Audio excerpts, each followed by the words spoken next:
Hi, my name's Krish Kandiah and this is FAQ, Frequently Asked Questions. And I'm trying to wrestle with some of the big questions in life that might be on your mind right now. You could also call this particular season Faith and Quarantine. There are huge changes going on in our world right now, and I want this to be a safe space for people to ask some pretty difficult and big questions. I hope this will be useful to you wherever on the spiritual journey you might consider yourself. Maybe you're an atheist, maybe you're an agnostic, maybe you haven't quite decided what you believe, maybe you're a Christian. And I hope as you go through these little videos, they'll give you a place where you can ask those big questions, hear a different perspective, and explore a little bit further. I'd love for this to be an interactive experience.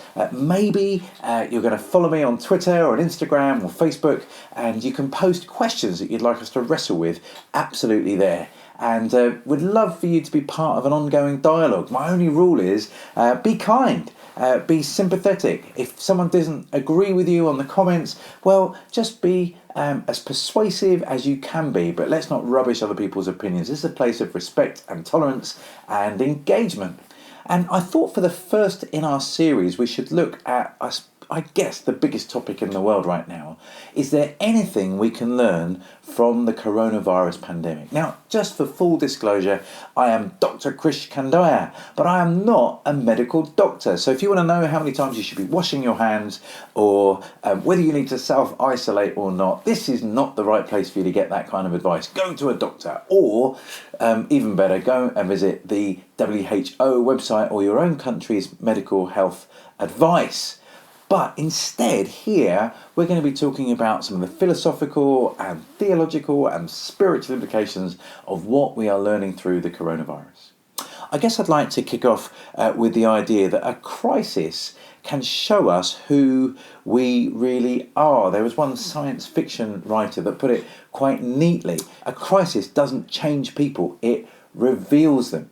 It's as we go through turmoil and difficulty that we find out what we're really made of. When all the kind of architecture around our lives is taken away, who are we? Who are we behind the facade when things are going on? I guess we've seen all sorts of things happening, haven't we? So you've seen the hoarders, the people that are rushing into supermarkets and bulk buying toilet paper. Who knows why they're buying toilet paper? Apparently the coronavirus is a respiratory disease. It doesn't cause you to have any problems with your bowels, but still people are bulk buying toilet paper, or they're buying all their hand sanitizer, or they're buying all the paracetamol, and we're going, hold on, what does this reveal about us?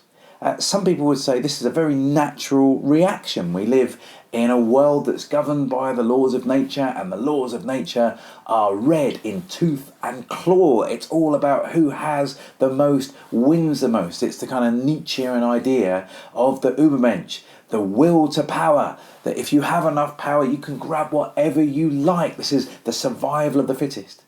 But I don't know about you, but most people I know that watch those videos are appalled. They're annoyed that people would live like that, live just perfectly for themselves and not be thinking about their impact on others. We are more than just the selfish gene out to serve our own needs. There's something in us that tells us this is wrong, this kind of behaviour is not right. And I think we're learning something about what it means to be human through this experience. And we want to be more than just animals driven by instinct and looking after our own interests. So I think there's something interesting to learn, even through the experience of watching the world react to the coronavirus. I think it teaches us something about who we are.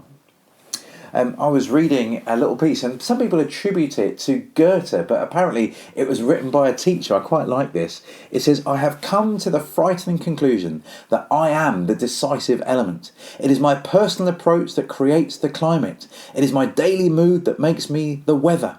It's my daily mood that makes the weather. I possess tremendous power to make a life miserable or joyous. I can be a tool of torture or an instrument of inspiration.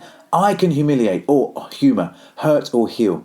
In all situations, it is my response that decides whether a crisis will be escalated or de-escalated, and a person humanised or dehumanised. If we treat people as they ought to be, we help them become what they are capable of becoming." It's this line that really grabbed me. In all situations, it is my response that decides whether a crisis will be escalated or de-escalated, and a person be humanized or dehumanized. Does our approach to the coronavirus humanize or dehumanize? Are other people just objects in our way? They're competitors for resources. They are potential threats to us, and therefore we can dehumanize them. We can turn them into enemies and objects. Or will our response to corona humanize people? Will it help them see other people as intrinsically valuable? This is a huge question, and our own personal response and our global response will reveal what we truly believe. I think a second idea we could wrestle with is that a crisis reveals what really matters to us. I remember I was flying once, I think it was to the US, and there was a little bit of turbulence on my journey, and at the beginning I was a little bit annoyed because I couldn't drink my coffee. It was spilling everywhere. And then as the turbulence persisted, I began to worry about my new laptop that was bouncing around in the baggage compartment. And then, as the kind of smiles on the cabin crew began to wear a little bit thin, as the turbulence got a bit more bumpy, suddenly none of that really mattered. Suddenly I was worried, what would happen to my wife and my children if I were to die in a plane crash? Would they be financially secure? Would they emotionally recover? How would they cope? Would my wife find a new partner? How would all these things work? Suddenly what really mattered to me was revealed by an actual crisis rather than an inconvenience. And I think that's interesting. I think we're seeing that around the world. Many, many people are concerned, maybe not for themselves because they have no underlying health conditions, or they're fit and healthy and young, but they're still worried about their loved ones. They're worried about those that are precious to them that might be vulnerable. Maybe they're elderly, maybe they have respiratory problems. And so I think a crisis suddenly alerts us to what is really important in life. Suddenly the peripheral things get put into their context. Suddenly the pursuit of wealth and pleasure becomes secondary. I wonder if a third thing that we can learn is that in the face of death, we discover what life is all about. Someone once said that life is just the journey between the two hospitals, the one that you were born in and the one that you will die in. Another person said life is just a dash, the gap between the year that you were born and the year that you will die. Samuel Beckett once said, we give birth astride the grave. Life is just this momentary glimpse of light between the two abyss of darkness. And while we're seeing these escalating numbers, and let's not panic anyone, but increased numbers every day on the news of people who sadly are losing their lives, suddenly we begin to ask ourselves the question, what actually is life about? What is it for? Is it just the kind of electrical impulses around our brains, or is there something more to us than just physical existence? What is life? And these questions haunt us until we've got an adequate answer to what life is about. We're not quite sure how to live it. And this coronavirus gives us that big opportunity to wrestle with that question. The question of our own mortality, the question that plagues us all, that one out of every one person, sadly, is one day going to have to face death. And now it's a living reality because we're seeing those numbers go up and up. So what is your response? How do you understand what the purpose and point of life is? How does these large numbers of deaths influence the way that you see your own life and your own mortality? I think another thing we can think about with the coronavirus crisis is that it shows us where ultimately our hope is found. I've been watching the news, and one of my all-time heroes of the cinema, Tom Hanks, has now been infected with coronavirus. My son is a huge Arsenal fan, and Mikel Arteta, the coach of the Arsenal team, is infected with coronavirus. Where do we find our hope? Is it in fame or riches? Is it in financial security? Where do we ultimately find our hope? Because actually, none of those things are actually able to protect us from the threat of this virus. For a Christian like myself, our ultimate hope is found in God. And that means that whatever is happening in the world, there is another frame of reference that gives us a sense of purpose and a sense of hope beyond the life that we live now. Now, you might think, hold on, Christians, God, belief, surely coronavirus throws all of that up in the air. Because if there is a God, how could he possibly allow something so horrible and so evil to exist at all? If there's a God, he must be wicked if he allows something terrible like coronavirus to exist. Or if there's a God, he must be impotent, because surely a good God wouldn't have allowed coronavirus to exist in the first place, so he must have no power whatsoever. Now, probably time for another video later in our series as we grapple with the whole idea of why there is suffering in the world. But briefly, I think a Christian response is to say that the world that we live in now is not as God intended it. The world has been impacted by human intervention, a little bit like the environment. The environment isn't what it ought to be because humans have damaged it. We've not used it well, we've exploited it, we've been greedy, we've been selfish, and I guess that same frame of reference is true for the whole universe. Christians believe that God created a good universe, but through our intervention in it, we have damaged it, we've broken it. And you might think, well, how is that possible? Well, again, with the environmental crisis, we can see that human interaction of spraying chlorofluorocarbons on aerosol propellants has had a chain reaction that's depleted the ozone hole. That means more people die of skin cancer. So in the same way, human injustice and evil and bad decisions have had a knock-on influence on the whole universe. And I sometimes think about it in terms of a drop of dye put into a aquarium. That drop of dye does not stay contained in one area, it infiltrates everything, so nothing's as good as it possibly should be. Now hear this, I'm not saying everything's as bad as it possibly could be, but everything's slightly out of kilter. And so Christians believe that God created a good world, but then through human interaction it has become broken and damaged. But we also believe that God loves this world and cares about it and is involved with it. One other way of thinking about this is the cross of Jesus, probably the central metaphor or picture of what the Christian faith is all about. Christians believe that the cross was a man-made instrument of torture. It was designed for wickedness. It was designed to exploit people. It was designed to cause excruciating pain and to show the might of the mighty Roman Empire. And yet, Christians believe that when Jesus died on the cross, he was taking on all of human wickedness and sin and injustice upon himself. And he allowed himself to be crucified. So God is somehow taking something that was created for evil intent and redeeming it, reversing its power, and using it for a good purpose of bringing all things to reconciliation with God, forgiveness and redemption. And so if God can do that with something so terrible as a crucifix and the cross that even cost his own son his life, how much more is it possible that God can turn around this terrible incident of the coronavirus and use it somehow, redeem it, restore it, make it something that isn't ultimately going to dictate the fate of human life?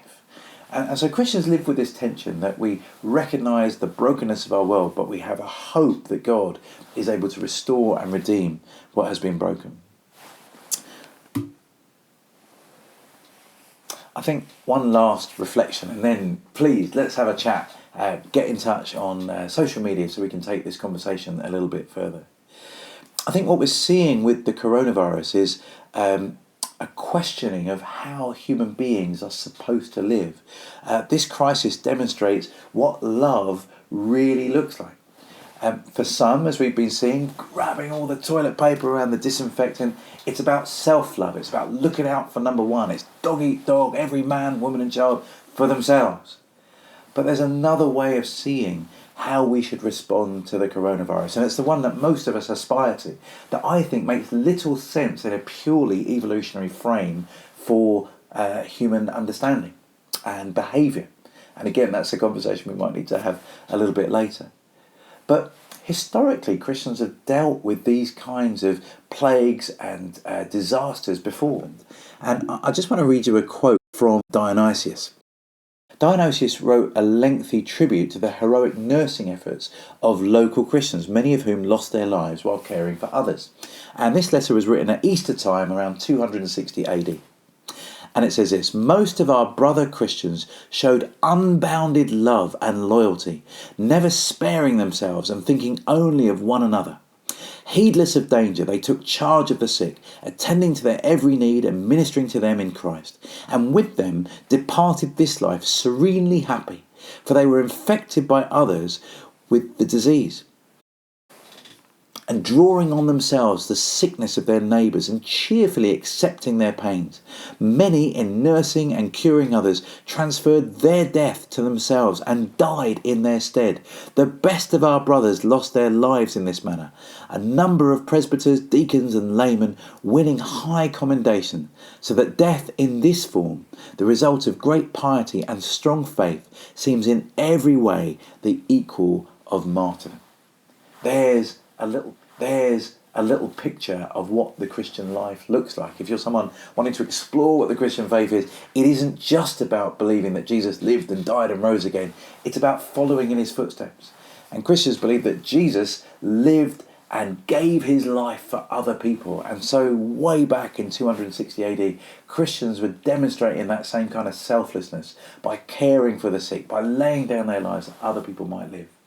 In fact, there are lots of examples of this throughout history. There are stories from the Rwandan genocide where Christians were willing to lay down their lives to help people of a different ethnic race to themselves. Or someone like Florence Nightingale, the kind of mother of modern nursing, was driven by her faith to go and volunteer in the Crimean War to serve others.